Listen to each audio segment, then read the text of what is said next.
Assalamualaikum warahmatullahi wabarakatuh. Selamat datang di Bicara Pajak bersama saya Faris Sustian. Di video kita kali ini, saya akan memberikan ilustrasi tentang PPS, tentang pengungkapan sukarela, mana yang kira-kira lebih menguntungkan atau yang bisa Anda pilih antara ikut PPS kebijakan kedua atau ikut pembetulan SPT tahunan. Jadi nanti di sini saya akan memberikan sebuah contoh kasus, kemudian penghitungan apa kalau misalkan kita ikut PPS berapa, kemudian kalau kita ikut pembetulan pajak yang harus dibayarkan berapa. Nah, dari situ Anda silakan berikan pilihan kira-kira Anda mau ikut PPS atau ikut pembetulan SPT tahunan saja. Kita akan simak pembahasannya berikut ini.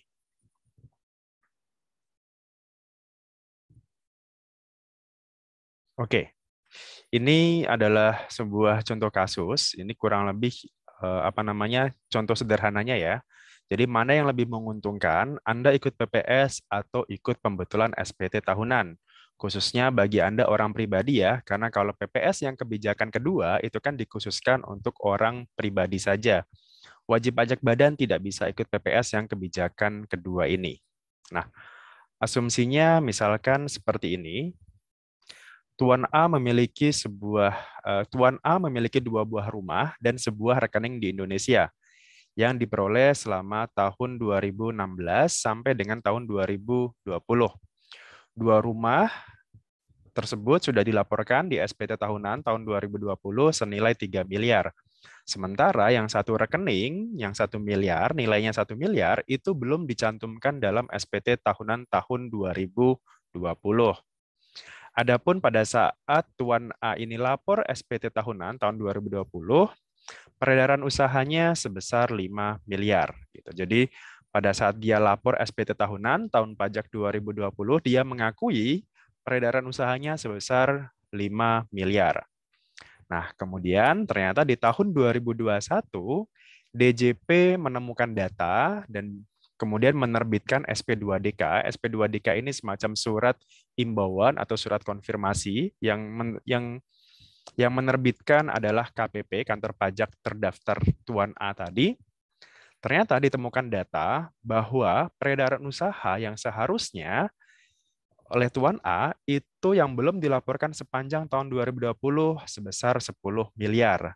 Jadi total peredaran usaha yang seharusnya berarti kan 5 miliar ditambah yang belum diungkap tadi adalah sebesar 10 miliar. Jadi total peredaran usahanya sebesar 15 miliar. Ini sekedar ilustrasi sederhana saja ya gitu. Nanti nanti dalam dalam sehari-hari atau in real life-nya itu mungkin jauh lebih kompleks daripada ini gitu. Nah, pertanyaannya adalah apa yang harus dilakukan oleh Tuan A ini? Apakah dia ikut PPS ataukah ikut pembetulan SPT tahunan? Seperti itu. Nah, di sini kita akan membreakdown, kita akan mencoba menganalisa kira-kira apa yang harus dilakukan oleh Tuan A ini ya gitu. Pilihannya apakah ikut PPS ataukah ya udah ikut pembetulan SPT tahunan saja. Nah, kita akan melihat penghitungannya.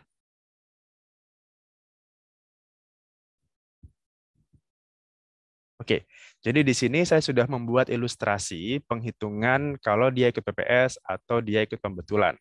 Nah, misalkan tadi, kalau dia ikut PPS, berarti kan atas rekening 1 miliar tadi, itu kan ya sudah tinggal diungkapkan saja pada saat kita ikut PPS ya. Pada saat kita ikut PPS, kemudian dengan tarif 14%.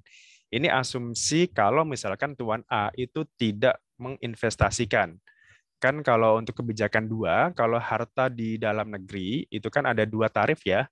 Yang pertama adalah 12%, yang kedua adalah 14%.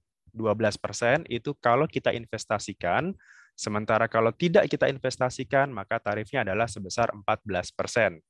Artinya, pajak final yang harus dibayarkan Tuan A tadi, kalau misalkan dia ikut PPS adalah sebesar 140 juta di sini. Dari 1 miliar tadi, yang rekening 1 miliar, kita kalikan tarif 14%, hasilnya adalah 140 juta.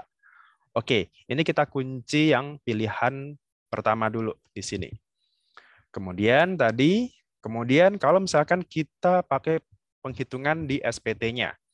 Nah, di sini SPT tahun 2020 pada saat dilaporkan, Tuan A tadi dia mengakui adanya peredaran usaha sebesar 5 miliar di sini, 5 miliar.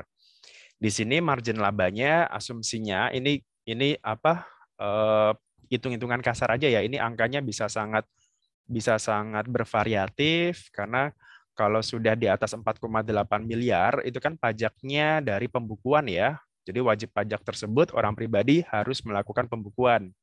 Artinya dari pembukuan itu berapa sih labanya? Jadi kan sangat sangat terpengaruh dari biaya-biaya yang dapat dikurangkan. Ada yang dapat dikurangkan, ada yang tidak dapat dikurangkan misalkan. Nah, ini sederhananya saja, katakanlah margin labanya itu sebesar 20%. Nah, berarti di sini laba bersihnya berarti sebesar 1 miliar. Jadi peredaran usaha 5 miliar, kita kalikan 20%, marginnya, anggaplah laba bersihnya 1 miliar.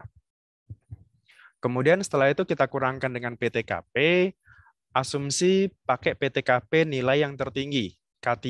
K3 itu berarti diri sendiri 54 juta, kemudian kawin ditambah dengan kawin 4,5 juta, ditambah dengan 3 tanggungan. Bisa anak, bisa bisa orang tua, bisa mertua misalkan. 3 tanggungan maksimal. Total PTKP-nya adalah 72 juta rupiah. Kemudian penghasilan kena pajaknya, di sini penghasilan kena pajak ya, PHKP sebesar 1 miliar dikurangi 72 juta. 928 juta 28 juta rupiah.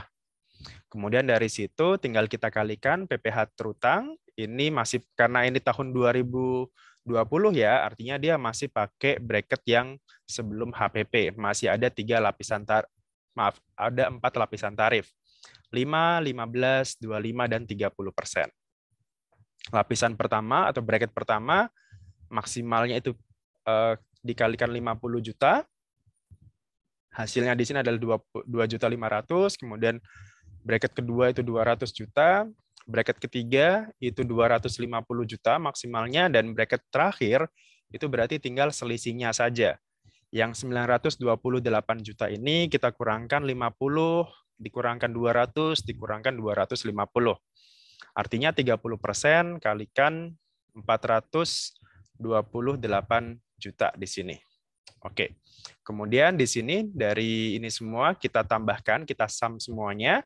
Hasilnya PPh terutang Tuan A di SPT-nya ya, di SPT tahun 2020 adalah sebesar 223.400.000 rupiah. Ini sudah dibayarkan oleh Tuan A misalkan.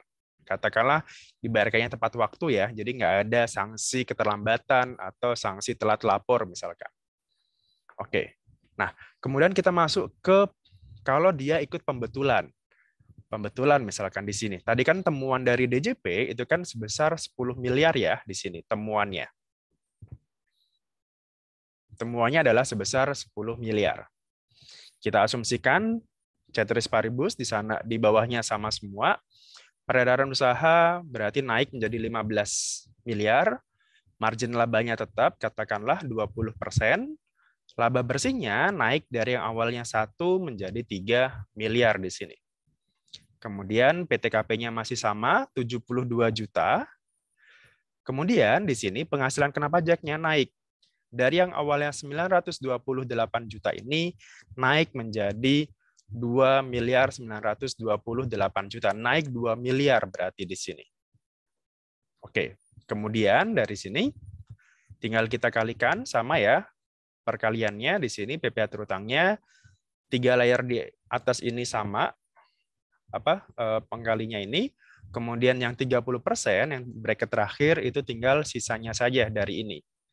Jadi 2 miliar 900 ini kita kurangkan 50, kita kurangkan 200, kita kurangkan 250. Hasilnya total pajaknya selama 1 tahun dari Tuan A itu adalah sebesar 823.400.000 rupiah. Ini yang seharusnya ya, PPh yang seharusnya Tuan A bayarkan. Berhubung yang sudah distorkan pada saat SPT sebelum pembetulan itu sebesar ini 223, artinya PPh Tuan A yang kurang disetor itu berarti sebesar 600 juta. Diambil dari yang ini, angka 823.400.000 rupiah, kita kurangkan dengan PPh yang sudah di-store tadi, 223.400. Angkanya di sini adalah 600 juta. Kemudian ingat, karena dia pembetulan, artinya dia ada nanti akan dikenakan sanksi pasal 8 ayat 2 KUP. Yang sekarang juga sudah berubah ya dengan adanya Undang-Undang Cipta Kerja kemarin. Kita harus lihat dulu berapa sih sanksi bunganya, berapa sih nominal tarif bunganya. Kalau kita cek di sini, anggaplah SPTOP pembetulan Tuan A itu dibayarkannya adalah tanggal 24 Februari 2022. Jadi misalkan 24 Februari baru dilakukan pembayaran, baru pembetulannya. Pembetulannya baru sekarang misalkan. Sementara batas waktu lapor SPTOP itu kan tanggal 31 Maret ya. Tanggal 31 Maret 2021. Karena kan SPT tahunan 2020 dilaporkannya paling lambat adalah 3 bulan setelah tahun pajak berakhir. Berarti 31 Maret 2021. Artinya di sini ada keterlambatan selama 11 bulan. 11 bulan dihitungnya dari mana? Berarti dihitungnya dari sejak setelah bulan Maret, berarti dari bulan April, Mei, Juni, Juli, Agustus, September, Oktober, November, Desember, Januari, dan Februari. Ada 11 bulan keterlambatan di situ. Kemudian kita kalikan tarif bunga. Kalau di aturan yang lama, itu kan tarif bunganya sebesar 2% ya, flat. Nah, kalau sekarang ditentukan berdasarkan kapan dia telat. Nah, batasnya batas pelaporan itu kan tadi tanggal 31 Maret ya 2021. Nah, kalau kita cek di sini di tarif bunga itu bisa kita cek di di situs pajak, kemudian cari di peraturan, cari di menu tarif bunga. Jadi di menu paling atas biasanya itu ada peraturan, kemudian scroll ke bawah di situ ada tarif bunga. Nah, silakan dicek di situ. Kemudian yang harus kita lihat tanggalnya adalah kita pakai tanggal 1 April 2021. Kenapa 1 April? Karena batas pelaporannya kan tanggal 31 Maret. Artinya di tanggal 1 April itu sudah terhitung telat. Maka suku bunga itulah yang kita pakai. Suku bunga di tanggal 1 April 2021. Pakai tarif sanksi pasal 8 ayat 2 KUP di sini. Pasal 8 ayat 2 itu sebesar 0,97%. Dibandingkan yang lama, dibandingkan 2%, kan sekarang turun ya, lebih dari 50% penurunan tarif bunganya. Nah, kalau seperti itu berarti sanksinya berapa? Sanksinya berarti di sini 600 juta, kita kalikan bulan keterlambatan sebesar 11%. Kita kalikan bulan keterlambatannya adalah 11 bulan, kita kalikan tarif bunganya sebesar 0,97%. Berarti hasilnya adalah 64.020.000 rupiah. Nah, kemudian di sini total yang masih harus dibayar berarti kan pokok pajak plus sanksi.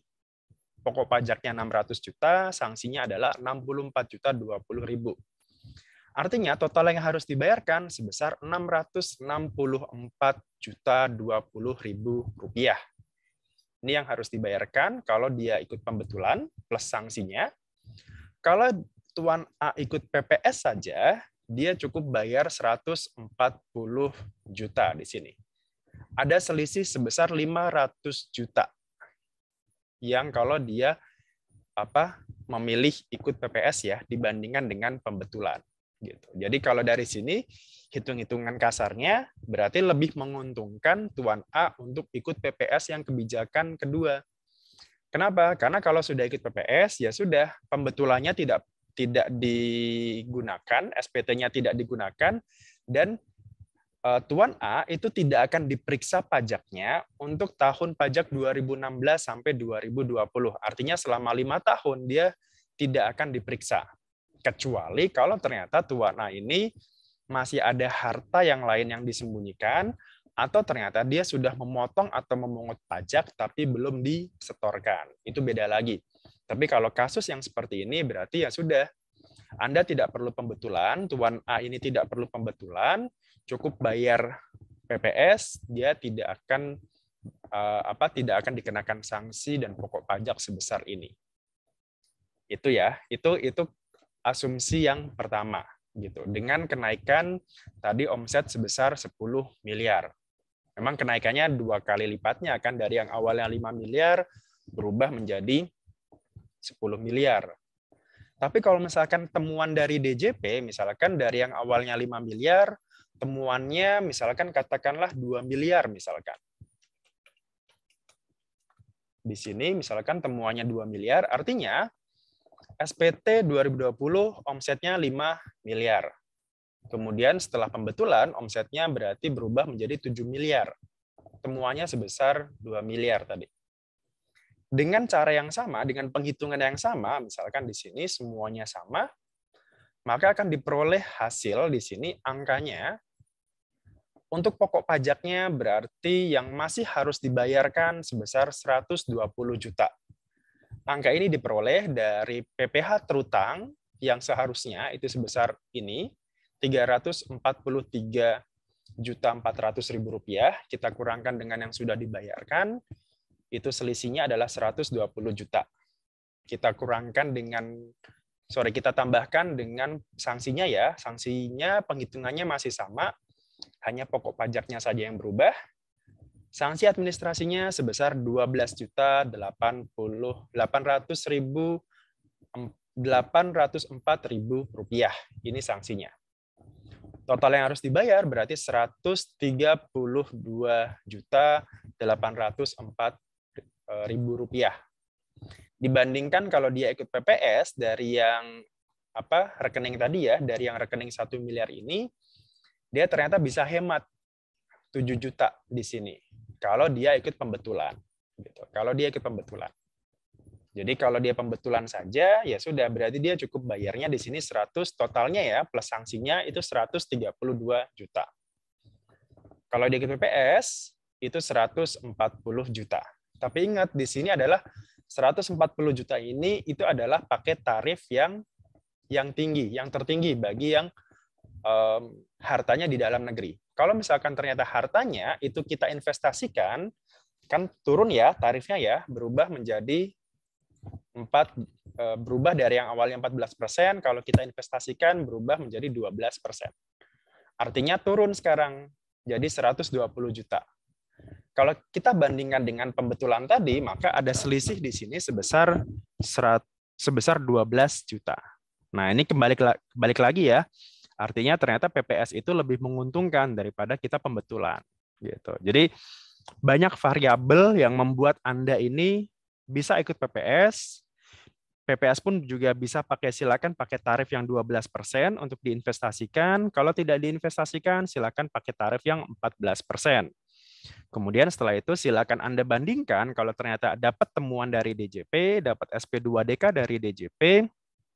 Kemudian dari sini pokok pajaknya dihitung, kemudian plus sanksinya pasal 8 ayat 2 KUP yang terbaru, itu tarif bunganya itu dilihat dari hari keterlambatannya tanggal berapa. Nah, dikalikan bulan keterlambatan ini sanksinya sebesar ini gitu. Nah, dari sini selisih kan gitu.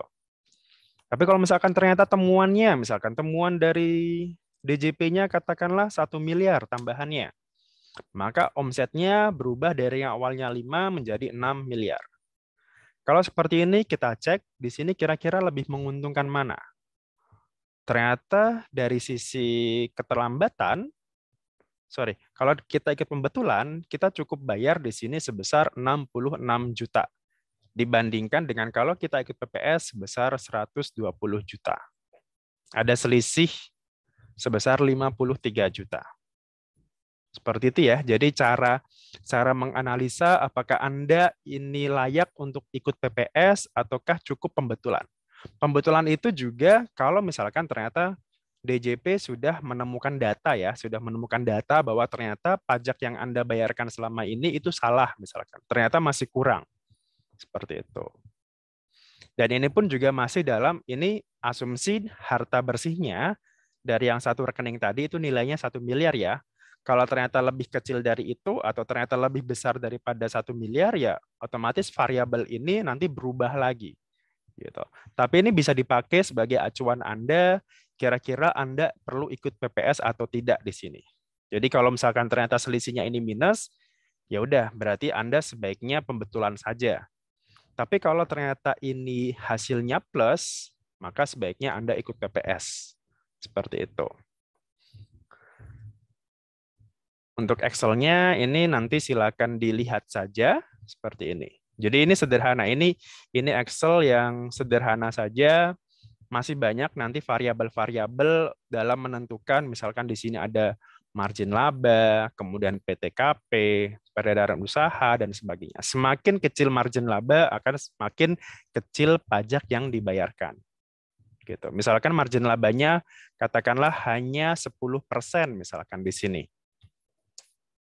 Maka di sini, anggaplah sama 10%, maka di sini akan semakin kecil lagi. Ini juga pajaknya otomatis berubah ya, gitu. Jadi tidak sampai di layer yang kalau ini tidak sampai di layer yang ketiga di sini, tidak sampai ke layer keempat, maaf. Gitu. Jadi hanya sampai di layer yang ketiga saja. Misalkan kalau seperti ini berarti ini 0, kemudian ini hasilnya kita kurangkan ini dan 200 juta. 77 juta dibandingkan dengan 107 juta. Oke, oh sorry, ini tetap 250. Oke, nah selisihnya ini, selisihnya 26 juta, kekurangan bayarnya, kemudian total yang harus dibayar sebesar 29 juta. Plus sanksinya ya, sudah termasuk sanksi di sini. Sementara kalau ikut PPS, itu Anda tetap harus bayar 120 juta. Jadi ini hanya masalah variabel aja, kira-kira mana yang kira-kira lebih yang bisa Anda gunakan variabel ini. Apakah ini ikut PPS atau tidak. Tapi balik lagi ya, ikut PPS atau tidak, sebaiknya Anda tetap bayar pajaknya itu secara benar. Anda bayar tepat waktu, kemudian Anda mencatat juga peredaran usahanya secara benar, secara rapi, maka itu akan memudahkan Anda dalam membayar pajak secara benar. Gitu. Toh juga negara itu sudah banyak yang banyak memberikan ke kita, maka masa kita ngasih ke negara setengah-setengah seperti itu. Jadi sebaiknya ya bayar pajaklah dengan benar, dengan patuh. Kalaupun misalkan terjadi penyelewengan, katakanlah ternyata masih banyak, ya mungkin di negara kita masih banyak korupsi, atau mungkin infrastruktur yang nggak jalan, dan sebagainya, yaitu berarti penggunaannya lah yang harus kita awasi. Bukan dari sisi pajaknya, tapi dari sisi penggunaan anggarannya. Gitu. Nah, kita sama-samalah gitu.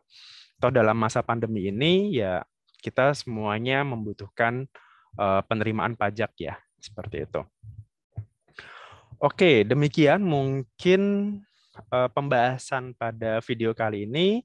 Semoga informasi ini berguna bagi Anda yang mungkin masih bingung atau mungkin masih ragu ikut PPS atau ikut pembetulan SPT tahunan. Seperti itu. Jadi pilihan saya kembalikan kepada Anda apakah ikut PPS atau tidak, karena tadi ya variabelnya bisa sangat beragam. Bisa dari nilai hartanya, bisa dari temuan dari DJP atau dari peredaran usahanya, dari labanya, dari margin, dari PTKP, dan sebagainya. Itu semuanya bisa sangat berbeda seperti itu. Dan hasilnya bisa sangat berbeda ya. Masing-masing variabel tadi bisa sangat menentukan apakah Anda mau ikut PPS atau tidak. Gitu.